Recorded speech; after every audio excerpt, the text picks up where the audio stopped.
આ તરફ સુરત શહેરમાં ધોધમાર વરસાદ વરસ્યો। વરસાદને લઈને ઠેર ઠેર પાણી ભરાયા। રાંદેરમાં આવેલી સ્કૂલમાં પાણી ભરાતા મુશ્કેલી સર્જાઈ। દોરડા વડે વિદ્યાર્થીઓને બચાવવામાં આવ્યા હતા।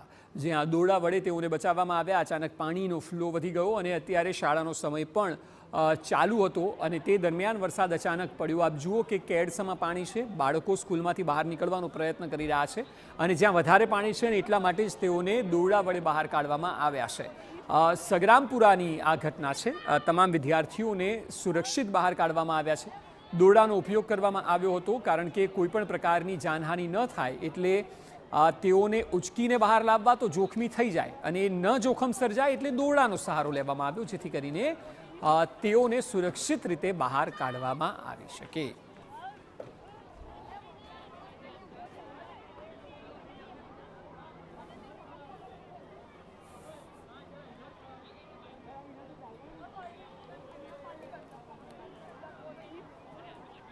તો આપ જુઓ, દોરડું બાંધીને રાંદેરની સ્કૂલમાંથી તમામને બહાર કાઢવામાં આવ્યા હતા।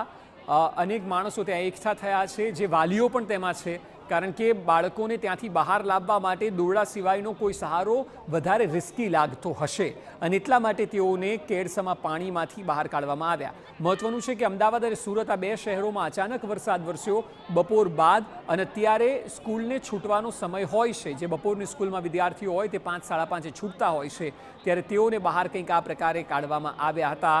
વરસાદનું જો જોખમ વધે તો હજુ પણ નીચાણવાળા વિસ્તારોમાં તકલીફ સર્જાઈ શકે તેમ છે। તો આ સ્કૂલ કે જે સગ્રામપુરામાં આવેલી છે તેના દ્રશ્યો બહારના આ પ્રકારે સર્જાયા। આમાં વાલીઓ પણ છે, પોલીસના જવાનો પણ છે અને શિક્ષકો પણ સામેલ છે, જેથી કરીને સુરક્ષિત રીતે એક બાળકને બહાર કાઢવામાં સફળતા મળી અને તમામને બહાર કાઢી પણ લેવાયા છે। પરંતુ આ દ્રશ્યો એ રેસ્ક્યુના દ્રશ્યો છે કે જ્યાં જોખમ સર્જાતા દોરડાનો સહારો લેવાની ફરજ પડી હતી।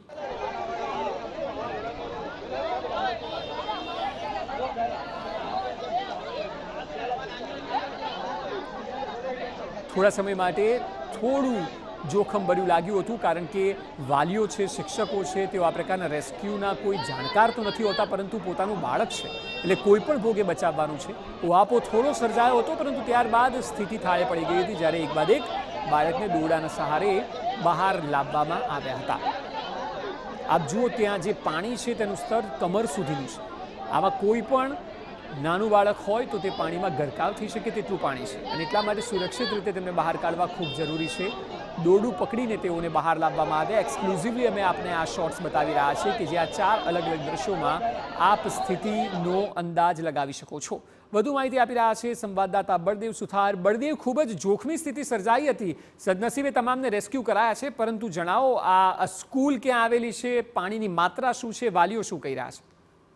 એ રીતે સુરતની અંદર ધોધમાર જે વરસાદ છે 1 કલાક સુધી જે પડ્યો છે ને તેના કારણે સુરત શહેરના અલગ અલગ વિસ્તારોની અંદર જે કમર સુધી, ઘૂંટણ સુધીના જે પાણી ભરાવાની જે સ્થિતિ હતી તે સર્જાઈ હતી। ત્યારે સુરત શહેરના જે વચ્ચે વિસ્તાર આવેલો જે સગ્રામપુરા જે વિસ્તાર છે તે સગ્રામપુરા વિસ્તારની અંદર એક સ્કૂલની બહાર જે કમર સુધીના જે પાણી ભરાતાની સાથે જ ભારે લોકો હાલાકીનો જે સામનો કરવો પડ્યો હતો અને મહત્વની વસ્તુ એ છે કે સ્કૂલ છૂટવાના સમયે જે ધોધમાર જે વરસાદ પડ્યો હતો અને તેના કારણે જે વિદ્યાર્થીઓ છે તેમને લાઈવ રેસ્ક્યુ કરવા પડ્યા હતા, કારણ કે દોરડા વડે તમામ જે વિદ્યાર્થીઓ છે તે વિદ્યાર્થીઓને સ્કૂલની અંદરથી બહાર કાઢી અને સહી સલામત ઉપરની જે જગ્યા કહી શકાય છે કે ઊંચાણવાળી જે જગ્યા છે ત્યાં આજે ખસેડવામાં આવ્યા હતા। મહત્વની વસ્તુ એ છે કે સતત 1 કલાક પડેલા જે વરસાદના કારણે સુરત શહેર જળબંબાકાર જેવી સ્થિતિ હતી તે સર્જાઈ હતી। સુરત મહાનગરપાલિકાની જે પ્રી મોન્સૂનની જે કામગીરી છે તે થતી થઈ છે। સુરતની અંદર જે વરસાદ જે વિરામ જે લઈ રહ્યો છે, વરસાદ જે અંતિમ દિશાની અંદર છે, ત્યારે ધોધમાર જે વરસાદ છે તે વરસી રહ્યો છે। હજુ પણ જે રીતે હવામાન વિભાગ તરફથી આગાહી કરી છે કે સુરત અને દક્ષિણ ગુજરાતના કેટલાક વિસ્તારોની અંદર મોડી રાત્રે ધોધમાર જે વરસાદ વરસી શકે છે અને તેને કારણે હવે જોવાનું રહ્યું કે સુરત મહાનગરપાલિકા દ્વારા કઈ રીતની કામગીરી કરવામાં આવે છે, કારણ કે સુરત શહેર અત્યારે સ્તંભી ગયું હોય તે રીતની સ્થિતિ છે તે જોવા મળી રહી છે। કારણ કે તમામ જે રોડ રસ્તા છે, શેરી મોહલ્લા સોસાયટીની અંદર જે ઘૂંટણ સુધીના જે પાણી ભરાવાની જે સ્થિતિ છે તે જોવા મળી રહી છે। એટલે શહેરની અંદર આ જે બાળકો હતા સ્કૂલની અંદર, તમામ બાળકોને રેસ્ક્યુ કરી અને બહાર કાઢવામાં આવ્યા છે। જી સાથે જ બળદેવ સવાલ એ છે કે જ્યાં વરસાદ આટલો બધો વરસી રહ્યો છે આગામી કલાકો, કારણ કે સાંજ બાદ જ્યારે અંધારું સર્જાય ત્યારે વધારે કપરું સર્જાતું હોય છે પરિસ્થિતિ, શું તંત્ર એલર્ટ છે કોઈ પણ સ્થિતિને લઈને જો વરસાદ વધ્યો તો?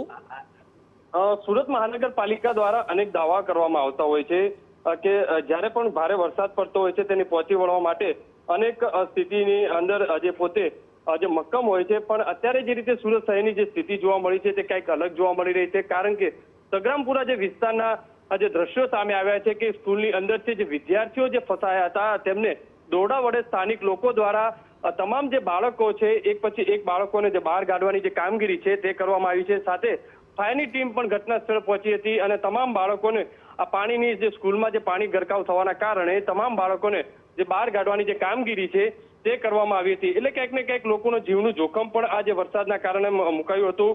સુરત શહેરની વાત કરીએ તો સુરત શહેરની અંદર અત્યારે તમામ જે વેસુ છે, અડાજણ, રાંદેર, કતારગામ, વરાછા, જે ડભોલી, આ તમામ જે મોટાભાગના જે વિસ્તારો છે તમામ વિસ્તારોની અંદર રોડ રસ્તા ઉપર ઘૂંટણ સુધીના પાણી ભરાય છે, ઠેર ઠેર ટ્રાફિક જે સર્જાયું છે.